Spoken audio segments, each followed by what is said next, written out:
जिस कांग्रेस पार्टी ने जन्म लेने के बाद से ही पिछड़ों, दलितों, गरीबों का दमन किया, उससे हाथ मिलाकर के उनको प्रधानमंत्री कुर्सी से हटाने के लिए चले गए। अगर इधर कहेंगे हमारे मुख्यमंत्री जी कि मदरसों में भी वंदे मातरम राष्ट्रगीत होगा, तो सबसे ज्यादा पेट में मरोड़ तुरंत समाजवादी पार्टी वालों को होने लगी। भगवान इन सबको सद्बुद्धि दे, इनको सद्बुद्धि दे।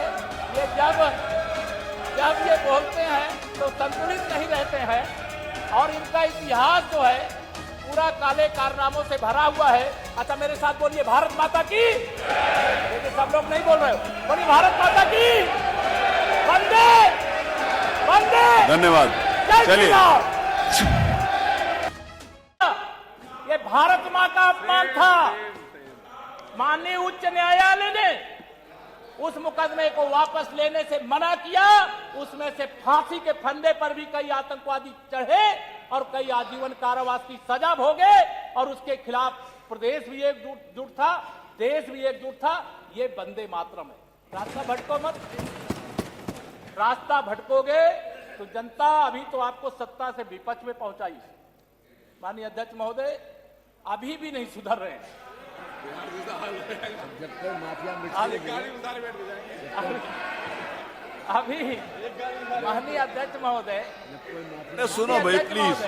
देखिए, माननीय शिवपाल जी बोल रहे थे, इधर से कोई बोला, कोई नहीं बोला। अभी माननीय आप सुनो अध्यक्ष महोदय, मैं अभी, अगर आप नहीं इंटरेस्ट लोगे तो मैं नहीं। विधानसभा चुनाव में था माननीय अध्यक्ष महोदय जी, और बिहार विधानसभा चुनाव में था, और वहां चुनाव में ये जो हमारे समाजवादी पार्टी के साथी लोग बैठे हुए हैं, ये फर्जी पीडीए बहुत बतियाते हैं।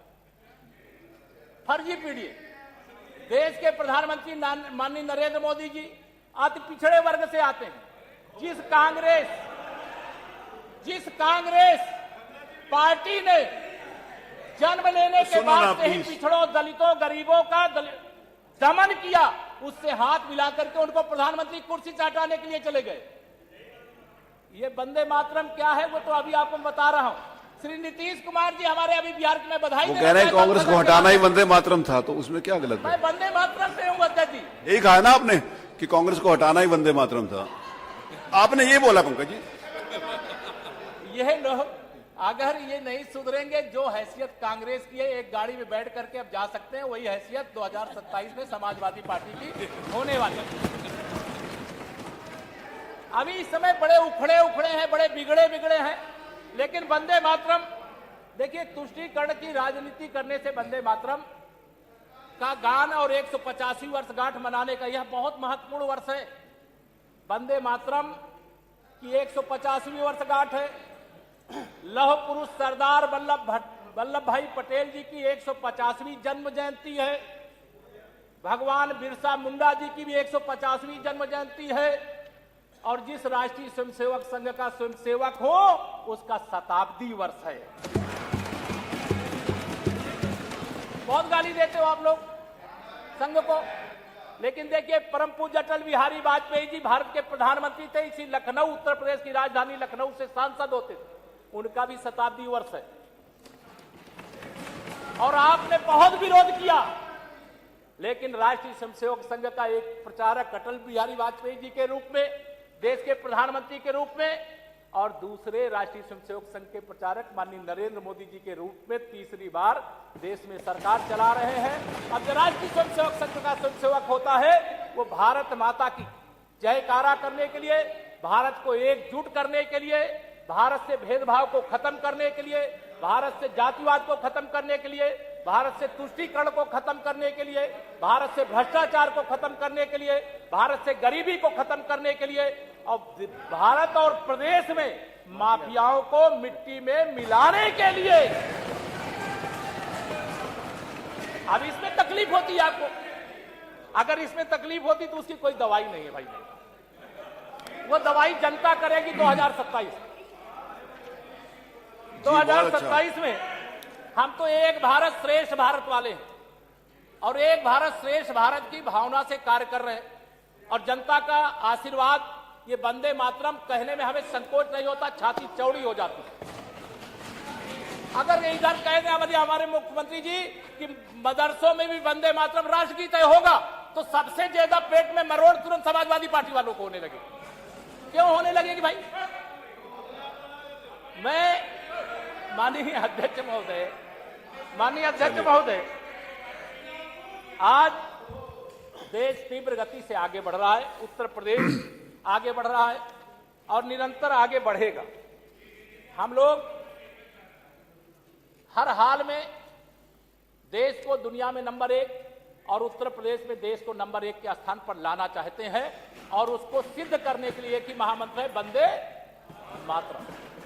मैं आप सब लोगों से, हम लोग बचपन से माननीय अध्यक्ष महोदय एक गीत गाया करते थे, वह गीत में जरूर यहां पे थोड़ा सा दोहरा करके अपनी बात को पूरा करने का प्रयास करूंगा।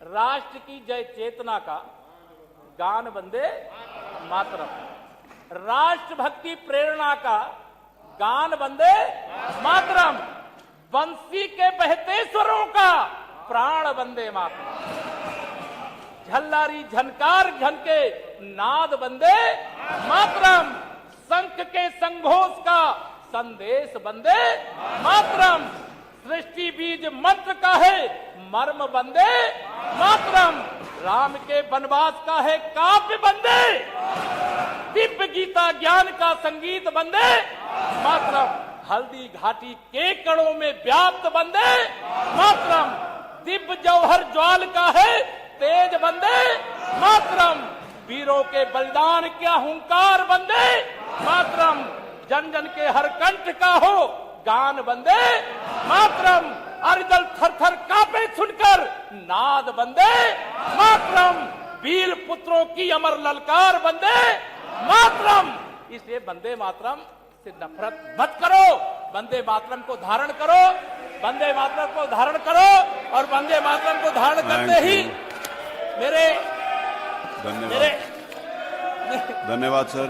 माननीय अध्यक्ष महोदय, मैं बात को खत्म कर रहा हूं। चलिए, मैं बात को खत्म कर रहा हूं। चलिए समाप्त, बैठिए। माननीय अध्यक्ष महोदय जी, आजादी की लड़ाई के समय, अरे भाई ऐसे आजादी की लड़ाई के समय ये नहीं है, देखिए आप उसका सम्मान रखिए, नेताजी ऐसे सुभाष चंद्र बोस तमाशा ने नहीं क्या करिए। कहा था? तुम मुझे खून दो, तुम मुझे खून दो, हम वंशज हैं, हम उन महान स्वतंत्रता संग्राम सेनानियों के वंशज हैं, सच्चे उत्तराधिकारी हैं। आप भी अपने को मानो। सरदार भगत सिंह जी ने क्या कहा था? वो मुझे मार सकते हैं लेकिन मेरे विचारों को नहीं मार सकते। बाल गंगाधर तिलक जी ने क्या कहा था? स्वराज मेरा जन्मसिद्ध अधिकार है और मैं इसे लेकर के रहूंगा। हम उनके वंशज हैं, हमने आजादी ले ली हमारे पुरखों ने। अब विकसित भारत और विकसित उत्तर प्रदेश बना करके रहेंगे, यह आज के दिन का संकल्प है। मैं बहुत सारी बातें नहीं कहूंगा, माननीय अध्यक्ष महोदय आपने पहले ही संकेत कर दिया है। मैं इतना ही कहूंगा, भगवान इन सबको सद्बुद्धि दे, इनको सद्बुद्धि दे। ये जब ये बोलते हैं तो संतुलित नहीं रहते हैं और इनका इतिहास जो है पूरा काले कारनामों से भरा हुआ है। अच्छा, मेरे साथ बोलिए भारत माता की। देखिए सब लोग नहीं बोल रहे हो, बोलिए भारत माता की। वंदे वंदे। धन्यवाद। चलिए, श्रीमती आराधना मिश्रा मोना।